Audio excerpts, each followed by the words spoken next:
Okay, so try to strum a little more gently rather than like violently on the strings. Think of like stroking the head of a little kitten or something.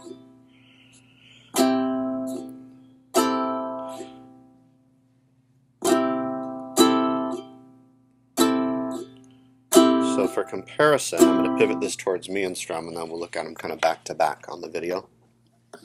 What we want by comparison is this should be your wind-up, should look like that. And your follow-through is going to gently stroke over the top of the strings. So on the way down, we want a nice smooth extension of your fingers, as opposed to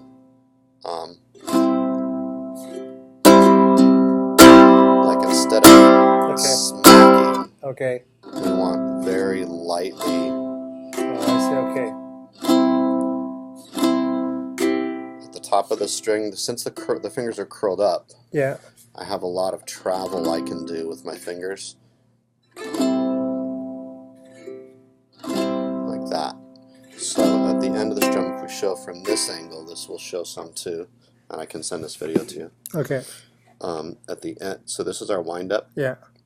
And there's our follow through like that. Yeah. So as opposed to a follow through like this, if I have a follow through like this and I'm not moving my fingers at the top, this is kind of where you started off with. Yeah. Not a whole lot of finger, not this, but like that. So if you started like that, yeah, and you kind of.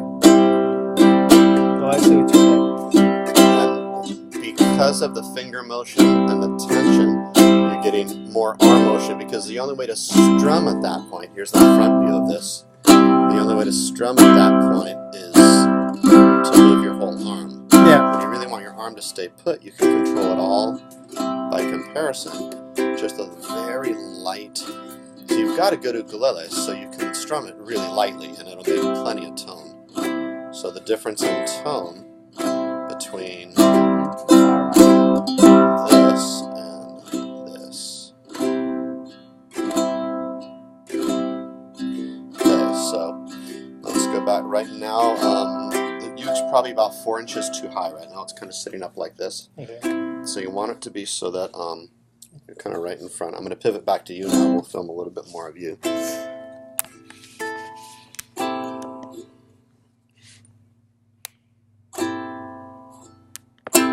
So rather than letting your arm travel up and down, you can kind of see your arm swinging in the video. Yeah. Try to keep your arm in one spot and do it all just with a really light, like a little less abrupt finger extension. But if you start with your fingers more curled up, you don't need to be as kind of aggressive with it. You can just gently stroke. Like imagine that her bangs were down in front of her forehead and you wanted to just sort of gently brush them away. You wouldn't go, smack! Hopefully not, right? You would, because you love her, you would just gently brush the bangs off of her forehead, right? Okay. No smack. Okay. No smack. So at the top, I would look for a wrist rotation. You want to be able to see Like the inside of your wrist here. Like if there were a dot here, you could see it. And on the outside, you want to see this at the end of your strum. Yeah. Okay, and if you do that, and you get that light brushing her bangs out of her hair, yeah, and you get that wrist rotation, then you won't need to swing your arm anymore. Okay. But if you don't have those two things, then the only way to traverse the strings is to swing. Okay, so the exercise is this thing. So check your wind. Yeah, so there's the finger exercise by having your thumb stuck there. Now if you combine that with what we do is, I won't put dots on your hands, but I'll put them on mine. Just put on mine so no, I can. Sure? Yeah. All right.